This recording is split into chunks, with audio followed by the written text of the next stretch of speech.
Welcome back everyone. सो इस lecture में हम आज पढ़ेंगे difference between the elementary reaction and the complex reaction की एलिमेंट्री रिएक्शन क्या होती है एंड कॉम्प्लेक्स रिएक्शन क्या होती है, क्योंकि इसके बाद जो भी हम टॉपिक्स पढ़ेंगे उसमें बार बार आपको elementary reaction and complex reaction के बारे में बात होगी, इसलिए आपको अभी पहले ये करवाया जा रहा है सो दैट आपको पता चल जाए। ठीक है, देखो फर्स्टली एलिमेंट्री रिएक्शंस क्या होती है, the reaction which takes place in a single step.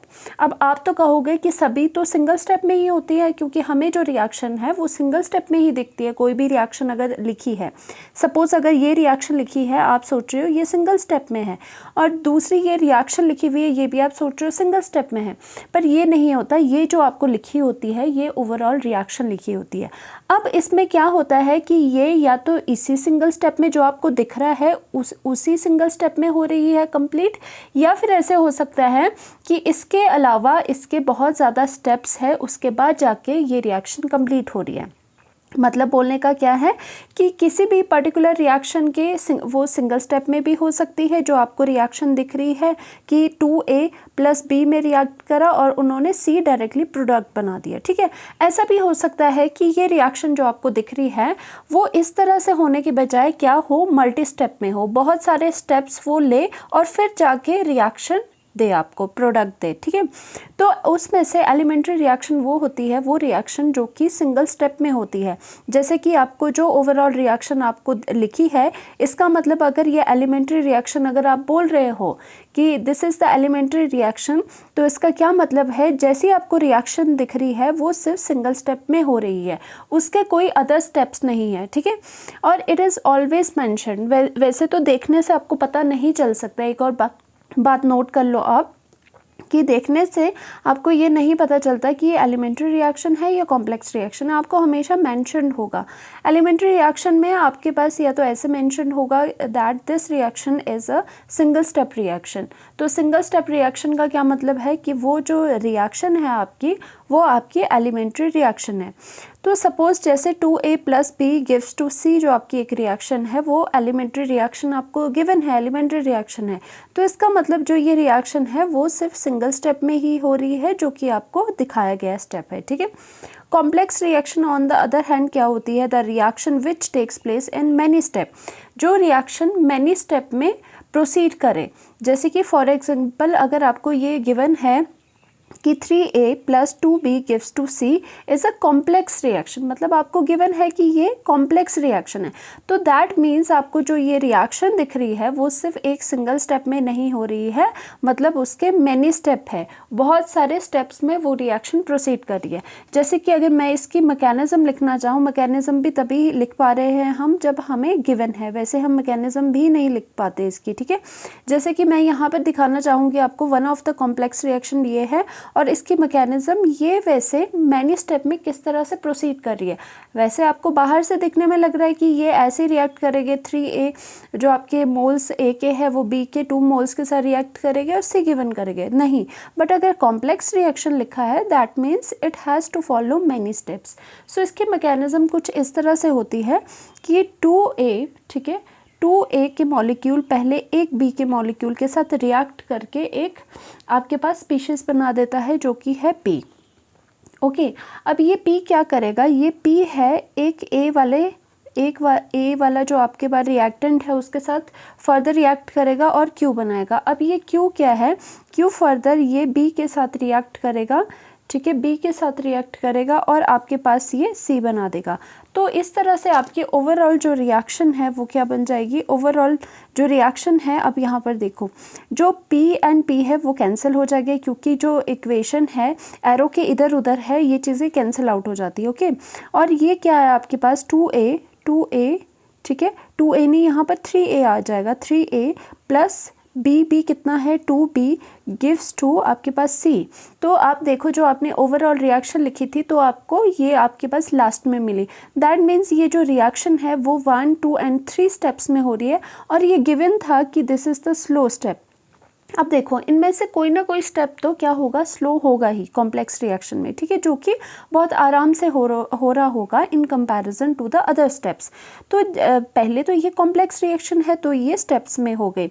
तो एक और चीज़ कॉम्प्लेक्स रिएक्शन की बहुत इंटरेस्टिंग होती है, जो कि बाद में भी आपको डिटेल में करवाएगी जब कॉम्प्लेक्स रिएक्शन एंड मैकेनिज्म पढ़ेंगे हम, कि जो स्लो स्टेप है इन जो कॉम्प्लेक्स रिएक्शन के जो ये बहुत सारे स्टेप्स है आपके, उसमें जो स्लोएस्ट स्टेप होता है, किसी भी स्टेप जो आपका स्लो रेट से हो रहा है, स्लो स्पीड से हो रहा है, वही रेट डिटरमाइनिंग स्टेप होता है। मतलब अगर ये स्लो स्टेप है तो ये रेट डिटरमाइनिंग स्टेप होगा, RDS लिख लिया मैंने, ठीक है। क्या है, रेट डिटरमाइनिंग स्टेप। मतलब क्या है, इस पूरी जो आपकी ये रिएक्शन है इसका रेट ये स्लो स्टेप डिटरमाइन करेगा। क्योंकि जो स्लो चीज़ें होती है, वैसे दोबारा से मैं इसको रिपीट करवाऊंगी, बहुत अच्छे से हम पढ़ेंगे कॉम्प्लेक्स रिएक्शंस में, पर फिर भी आप देख लो कि कोई चीज़ स्लो होती है, जैसे रिले रेस आपने देखी होगी जिसमें 4 पार्टिसिपेंट्स होते हैं और एक रिले लेते हैं और उसको पास ऑन करते हैं। तो उसमें से जो भी उनकी स्पीड है, ठीक है, वो किस पे डिपेंड करेगी, उनके हारने जीतने के चांसेस किस पे डिपेंड करेगी, जो सबसे कमज़ोर पार्टिसिपेंट होगा उनमें से, ठीक है, जो सबसे स्लो प्लेयर होगा। तो जब सबसे स्लो प्लेयर अगर है तो वही डिटरमाइन कर रहा है ना ओवरऑल कि आपके जीतने के चांसेस है या फिर लूज़ करने के चांसेस है। इसी तरह से स्लो स्टेप हमेशा रेट डिटरमाइनिंग स्टेप होता है। अभी के लिए ये याद रख लो, ठीक है, बाद में डिटेल में हम करेंगे। तो इस तरह से ये चीज़ें हो गई।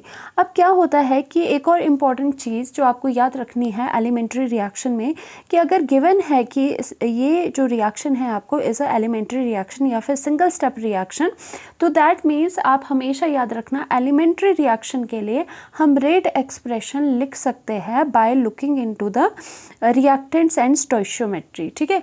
वैसे मैंने आपको बताया है कि जो रेट लॉ एक्सप्रेशन होता है या रेट लॉ होता है वो क्या होता है, वो एक्सपेरिमेंटली डिटरमाइंड होता है। यहाँ जो हम लिखेंगे वो भी एक्सपेरिमेंटली डिटरमाइंड है, पर हमें थोड़ा आइडिया लग जाता है कि फॉर द एलिमेंट्री रिएक्शन जो वो रेट एक्सप्रेशन है वो एक्सपेरिमेंटली कैसा आएगा, ठीक है। तो हमेशा याद रखना कि for the single step reaction और for the elementary reaction we can always write the rate law expression, पर ये है कि वो गिवन होना चाहिए आपके पास कि ये एलिमेंट्री रिएक्शन है आपकी, ओके। तो नाउ अब क्या करोगे, सिंस ये आपके पास गिवन है this is a elementary reaction, तो एलिमेंट्री रिएक्शन का रेट लॉ क्या होता है, रेट लॉ एक्सप्रेशन क्या होता है, रेट इज़ इक्वल टू के, ठीक है। वैसे क्या होता है, कॉन्सेंट्रेशन जो आपकी रिएक्टेंट की है, कॉन्सेंट्रेशन तो हमेशा रहती है, कॉन्सेंट्रेशन जो रिएक्टेंट की है आपकी, ठीक है, A एंड B वो हमने लिख ली। और हम क्या लिखते थे यहाँ पे x एंड y लिखते थे, raise to the power x and y लिखते थे, जो कि एक्सपेरिमेंटली डिटरमाइंड होता था। अब यहाँ पर भी ये जो कोफिशिएंट्स है, जो रेज टू द पावर्स है, वो आपकी क्या है, वो एक्सपेरिमेंटली डिटरमाइंड है, पर वो एक्सपेरिमेंटली डिटरमाइंड है, बट वो कैसे आएगी वो हम पता लगा सकते हैं फॉर द एलिमेंट्री रिएक्शन।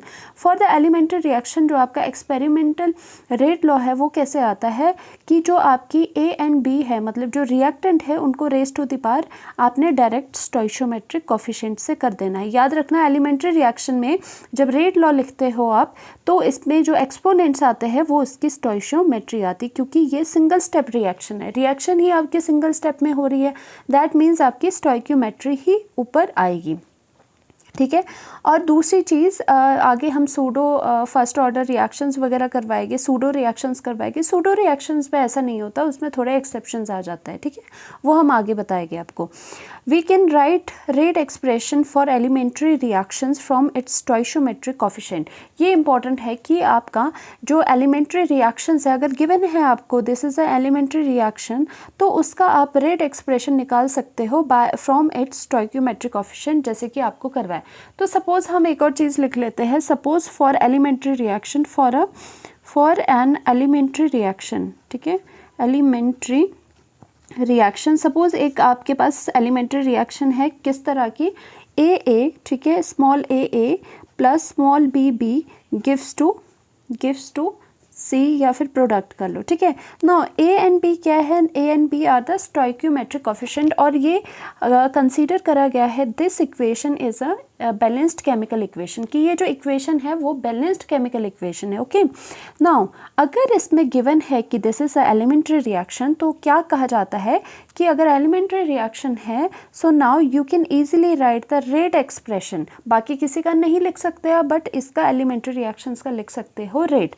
तो आप क्या लिखोगे, रेट लॉ एक्सप्रेशन क्या आएगा आपके पास, रेट इज़ इक्वल टू, जैसे के कांस्टेंट होता है, ए यहाँ पर आ गया, बी यहाँ पर आ गया, ठीक है, क्योंकि ये रिएक्टेंट्स है।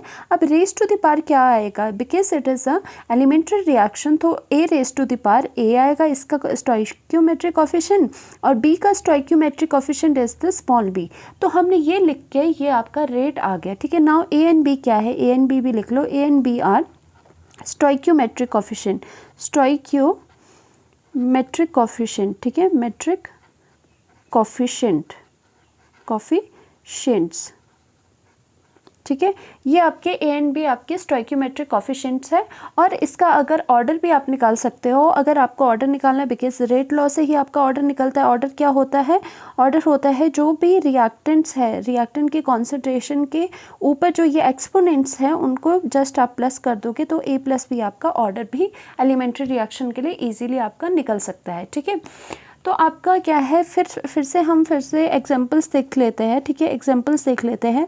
सपोज़ अगर आपके पास ये एक रिएक्शन है, एग्जांपल्स, सपोज़ अगर आपके पास ए गिव्स टू पी, और ये गिवन है, ये कौन सी रिएक्शन है, this is the elementary, given होना चाहिए बट, ठीक है, क्योंकि बाकी तो वो कुछ भी हो सकती है। This is a elementary reaction, तो इसके लिए आप बताओ रेट एक्सप्रेशन आप लिख सकते हो, और वो क्या होगा, rate expression will be rate is equal to K, and यहाँ पे कॉन्सेंट्रेशन जो रिएक्टेंट है वो कितना है, वो ए रिएक्टेंट है। नाउ ए हमने लिख लिया। नाउ अब इसके स्टोइकियोमेट्रिक कोफिशिएंट देखना है, because it is an elementary reaction. Now stoichiometric coefficient of the reactant A is 1। Now we will write the exponent 1। Now this is the overall rate law, and order कितना हो जाएगा, order भी हम निकाल सकते हैं अगर हमने रेट लॉ एक्सप्रेशन लिख लिया। ऑर्डर कितना होगा कि रिएक्टेंट के जो ऊपर एक्सपोनेंट्स हैं उनका आप सम करते हो, तो यहाँ पे रिएक्टेंट तो एक है, तो दैट मीन्स इसका एक ही आएगा, प्लस करने के लिए कोई और है नहीं। दैट मीन्स ये जो रिएक्शन है आपने ये देखी, ये क्या है, this is the first order reaction, क्योंकि इसका ऑर्डर 1 है तो ये फर्स्ट ऑर्डर रिएक्शन है, ठीक है। एलिमेंट्री रिएक्शन के यही आपको फ़ायदे होते हैं, क्योंकि होनी ही आपके सिंगल स्टेप में है, तो आप इजीली उसका रेट लॉ लिख सकते हो, ठीक है, क्योंकि इस पर कोई मल्टी स्टेप नहीं है, बट आपको ये लिखा होना चाहिए कि एलिमेंट्री रिएक्शन है।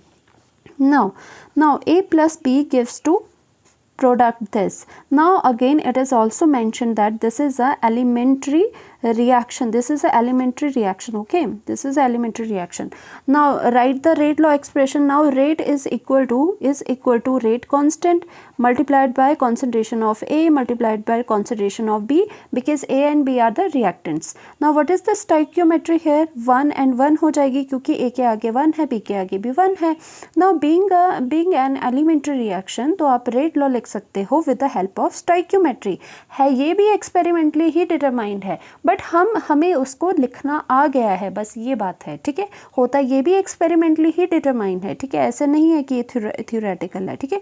तो हमने 1 and 1 लिख लिया। Now what is the order, अब ऑर्डर भी इसके लिए हम इजीली निकाल सकते हैं। ऑर्डर क्या होता है, रिएक्टेंट के जो एक्सपोनेंट्स होते हैं उनका समेशन होता है। नाउ 1 + 1 हो जाएगा, that is 2। Now this reaction is the second order reaction, हमें पता चला this reaction is a second order reaction, okay हमें ये वाली बात पता चल गई। तो एलिमेंट्री रिएक्शन बहुत इंपॉर्टेंट होती है और सिंगल स्टेप में होती है, और जो आपको रिएक्शन दिखती है, एलिमेंट्री रिएक्शन का क्या मतलब है, जो आपको रिएक्शन दिख रही है वो वैसी ही हो रही है, इसमें कोई हिडन जो है इसके मैकेनिज्म में कोई मल्टी स्टेप्स नहीं है, ठीक है। इसीलिए जो एक्सपेरिमेंटल रेट लॉ है आपका, वो इजीली आप इससे लिख सकते हो, हमें इससे आइडिया मिल जाता है कि आपका रेट लॉ कैसे निकलना है, और ऑर्डर भी इजीली निकल सकता है, ठीक है।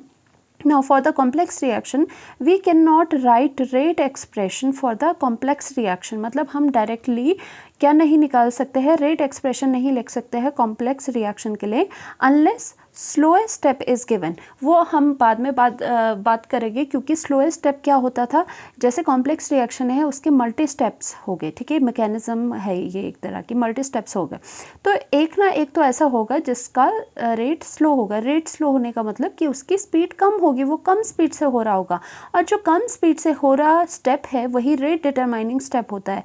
दैट मीन्स वो डिटरमाइन करता है रेट, बट वो चीज़ हम मैकेनिज्म में पढ़ेंगे। बट यहाँ पे हम ये देख रहे हैं कि क्या हम कॉम्प्लेक्स रिएक्शन की इक्वेशन से ही रेट लॉ लिख सकते हैं? नहीं, हम उसकी इक्वेशन से डायरेक्टली रेट लॉ नहीं लिख सकते, बिकॉज क्या होता है, कॉम्प्लेक्स रिएक्शन में देयर आर मैनी स्टेप्स, ठीक है, हमें मैनी स्टेप्स फॉलो करने हैं, और इसीलिए जो रेट लॉ एक्सप्रेशन है वो हम नहीं लिख सकते, ठीक है। और ये मत भूलना कि रेट लॉ एक्सप्रेशन होता है एक्सपेरिमेंटली ही डिटरमाइन है। बस बात क्या है कि एलिमेंट्री रिएक्शन के लिए हमें आइडिया लग गया है कि हम लिख पा रहे हैं कि वो स्टोइकियोमेट्रिक कोफिशिएंट ही होगा एलिमेंट्री रिएक्शन में, रेज टू द पावर, ठीक है। So we can not write rate expression for the complex reaction unless slowest step is given, ठीक है। स्लोएस्ट स्टेप गिवन होगा तब जाके हम थोड़ा बहुत देख सकते हैं कि हम रेट डिटरमाइनिंग स्टेप लिख सकते हैं या नहीं। उसका अभी टेंशन मत लो, उसका डिटेल में डिस्कशन होगी बाद वाले लेक्चर्स में। As slowest step is rate determining step होता है, ठीक है। तो ओवरऑल आपको elementary reaction and complex reaction के बारे में पता चल गया। आगे हम नेक्स्ट वीडियो में करेंगे अबाउट द मॉलिक्यूलैरिटी की मॉलिक्यूलैरिटी क्या होता है, उसमें आपको एलिमेंट्री रिएक्शन की बार बार बात आएगी एंड कॉम्प्लेक्स रिएक्शन की बार बार बात आएगी। So thank you so much, do like and subscribe to my channel.